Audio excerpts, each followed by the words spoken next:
The self-service laundromat is one of the most boring businesses on the planet. And that is exactly why a single well-run store can net its owner more money per year than many primary care physicians earn after a decade of residency. And almost nobody in the West is talking about it. Industry analyst data published in 2026 put the U.S. laundromat market at roughly $7.2 billion in annual revenue, with around 17,400 active businesses in operation today, a small contraction in operator count over the last 5 years of about 1.5% per year from older owners stepping out without replacement. That small contraction has not damaged unit economics at all.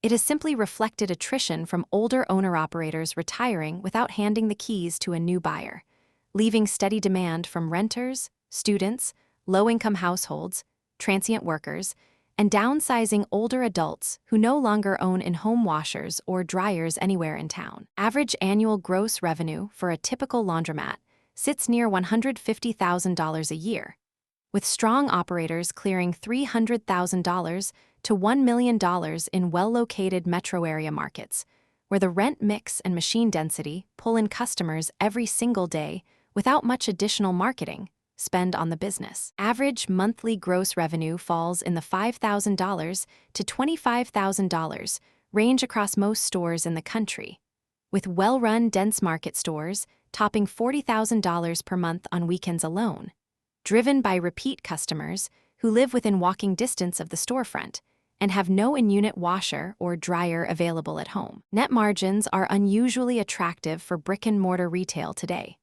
Most industry sources report 20 to 35% net profit margins, with gross margins of 60 to 75% for unattended or semi-attended operations where labor is minimal, and the store runs on the honor system after 9 p.m. On most nights of the week, industry trade data reports roughly a 95% 5-year business survival rate for laundromats, against 47% for general retail and 20% for restaurants, which means the 5-year survival gap between a laundromat and a typical restaurant is not 5%. It is closer to 75% in absolute terms on the calendar. Independent analyses have clustered around 20 to 35% return on investment per year on capital invested in the typical case, with a widely circulated real purchase case documented by an operator showing $49,570 in net profit per year on $139,846 in gross income, against $117,400 in all-in acquisition and startup costs. That single real example laundromat delivered a 2.4-year payback to the operator on the original investment, with the rest of the asset running on cash flow from year 3 onwards, while the machines continued to take coins and card swipes from the same customers every single Saturday morning in that neighborhood. By contrast, widely cited physician compensation surveys for 2024 and 2025 show primary care physicians earning on the order of $200,000 to $260,000 per year in base compensation, with average compensation across all primary care specialties typically north of $250,000 once productivity and quality bonuses are included in the package. Top-tier specialist routes earn significantly more, of course, but those careers require 11 to 15 years of training after college, plus $200,000 to $400,000 in student debt, and the operator of a well-located laundromat started the business in a few months, not decades, with cash flow starting almost immediately upon opening the doors. A laundromat that nets its operator $250,000 to $300,000 in net income from a single well-chosen location is therefore competitive with a primary care physician's take-home pay on an annual basis. And the operator started the business in months, not decades, with no medical residency required and no malpractice insurance cost hanging over the operator's annual P&L. Ambitious people interested in wealth building disproportionately fixate on technology startups, e-commerce brands, agency models, and creator economy side hustles on the open internet. And laundromats give off the wrong cultural signal for that crowd because they look like work for someone else, not ownership. There is no aspirational founder mythology attached to laundromats on social media today. No Silicon Valley narrative linked to a single laundromat brand, no Twitter thread loop, no product hunt launch, and no hockey stick growth chart that a venture capital partner can pitch to a limited partner in a 90-second cold email this year. The actual industry has historically been dominated by immigrant family ownership across generations, with demographic researchers cautioning that the visible association between particular neighborhoods and laundromat ownership has obscured how profitable the broad category actually is at the level of the individual well-run store in most U.S. cities today. The laundromat also fails the social media filter because its growth mechanism is genuinely boring on purpose. Find the right corner, install the right mix of machines, accept card and mobile payment, monitor remotely with cameras, and repeat 4 or 5 times across reasonable radius from the original store location over a few years. The pattern is antiviral by design, and there is no minimum viable product, no product hunt launch page, no hockey stick growth chart that fits on a single slide for a pitch deck, and no need for one because customers do not follow laundromats on Instagram. They walk in, put coins or cards in, and leave with clean laundry 35 minutes later. Industry data and small business lender guidance put realistic startup costs in the $200,000 to $500,000 range for a new build-out.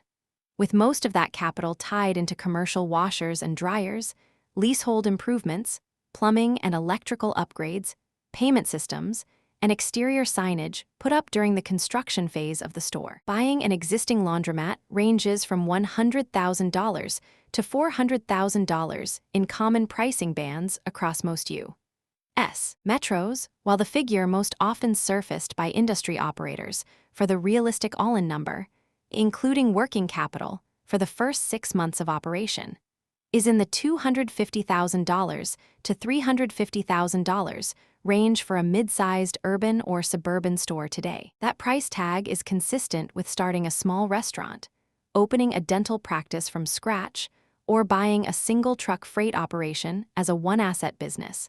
And it is considerably higher than buying a franchise restaurant, typically $250,000 to $1 million, or a mid-tier franchise service business, such as a regional cleaning operation. The laundromat does not require franchise royalties of any kind, does not require a chef or skilled labor on the payroll, does not require inventory turnover at high velocity in the supply chain, and does not require a marketing campaign to drive traffic into the store, because the customers live within walking distance of the storefront on the same street. A franchise restaurant fails at roughly 80% in 5 years of operation. The laundromat closes at less than 5% in the same 5-year window, which is a survival gap of more than 75 percentage points between two businesses that need roughly the same amount of capital to open the doors on day 1 of operations. Vended or coin-and-card laundromats operate essentially unattended after normal business hours, often 18 to 24 hours per day, with owners visiting weekly for cleaning, restocking detergent dispensers, and basic maintenance walks through the store to check on machine condition and customer pickup behavior on the floor. Many laundromat owners run multiple stores within a 30-mile radius of the original location, with regional operators reaching 7-figure annual income from portfolios of 8 to 15 stores operating concurrently across different neighborhoods in the same metro area, sharing back-office accounting and remote monitoring tools. Repeat customer behavior is unusually high in this category. A well-located store attains 60 to 70% repeat customer share annually across the customer base, which is comparable to the strongest subscription software businesses on the planet on a dollars per customer per year basis for small-ticket retail services of any kind. Median household income of laundromat customers has been measured near $28,000 in industry surveys. But the income mix is wide, and the high-velocity segment is renters without in-unit laundry, not the lowest-income households in the city, and the store also serves middle-income renters who live in older apartment buildings in the same zip code today. Women have historically made up more than 60% of customer volume in industry surveys taken by trade associations over the last 2 decades, with families with children also representing a meaningful share of weekly visits, because the machines are large enough to handle comforters in a single cycle at a reasonable per load cost. Utility costs, water, sewer, gas, and electricity, are the largest controllable expense on the monthly P&L. And energy-efficient commercial machines can reduce utility cost by 25 to 40% per year, compared to older equipment installed in the late 1990s and early 2000s in many existing stores across the country today. Insurance and liability are modest but mandatory, with commercial-grade fire suppression essentially required by most landlords and many municipal codes. And a typical annual insurance budget for a single-store operator falls in the low five-figure range rather than the six-figure range that scares off most first-time buyers in 2026. Card and mobile payments drive higher revenue at the machine because customers spend up to 30% more per visit when forced to insert coins into a quarter-only slot, which is why almost no new laundromat built in the last decade is coin-only anymore. And most existing stores have been retrofitted with card-reading hardware on most of the machines. The cultural blind spot is not random. People with white-collar professional backgrounds tend to mentally classify self-service laundromats as infrastructure, not investment, similar to buses, parking lots, or self-storage facilities. But the same people will read a single 200-square-foot vending machine income stream with open-mouthed curiosity when the numbers are printed in front of them. There is a snob filter on services that visibly serve low and middle-income customers on the same block. And there is no such filter on a vending route that places machines in the same buildings as the laundromat was in originally. Yet the laundromat delivers a larger, more durable cash flow than the vending route at the same customers. The implication for someone hunting businesses with this structure is to look for businesses where the unit of sale is small, but the customer base is large, where the operational requirement per dollar of revenue is low, where skilled labor is not needed, and where the social cachet of owning the business is low. Laundromats satisfy all four filters at once: self-storage, ATM routes, car washes, and certain in-warehouse logistics plays satisfy overlapping filters. But the laundromat is the most defensively positioned because the underlying need, clean clothes, is uncorrelated with the economy. And people wash their clothes in good times and bad times across every business cycle in the data. The numbers bear repeating because they are not aspirational. Average annual gross revenue per store sits near $150,000. Net profit margins cluster around 20 to 35%, and a single well-run store in a dense neighborhood can pass $300,000 to $1 million in annual gross.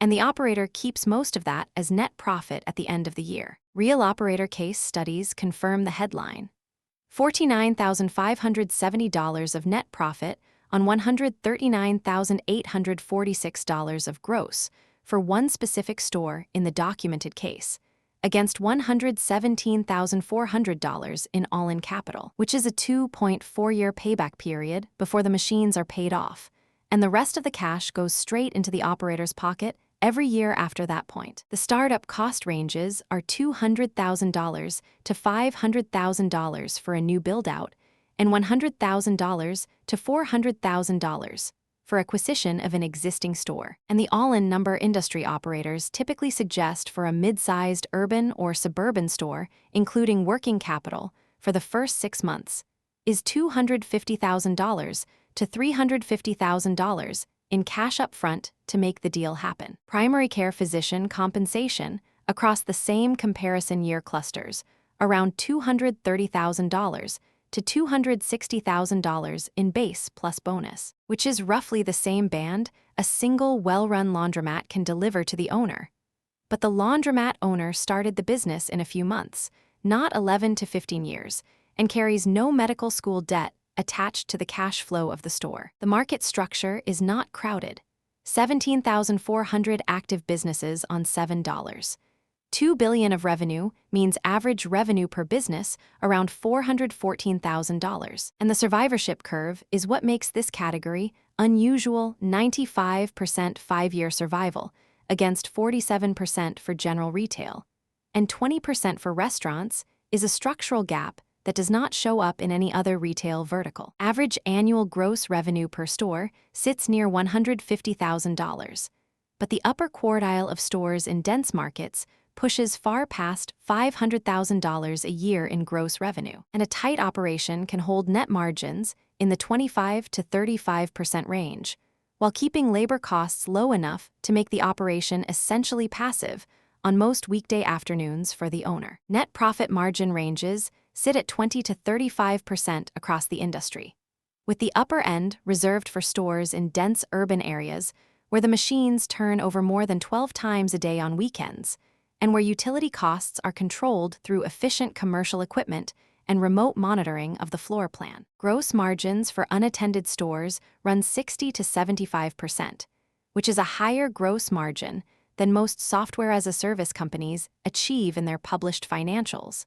And the gross margin alone explains why laundromats deliver double-digit cash-on-cash returns even when the operator is paying off the original equipment financing on the building. The 5-year business survival rate of 95% for laundromats, against 47% for general retail and 20% for restaurants, is the single most important number in this whole discussion, because it tells you that the risk of failure is dramatically lower than any other business most people consider when they think about small business ownership. Industry trade data points to roughly a 95% 5-year survival rate.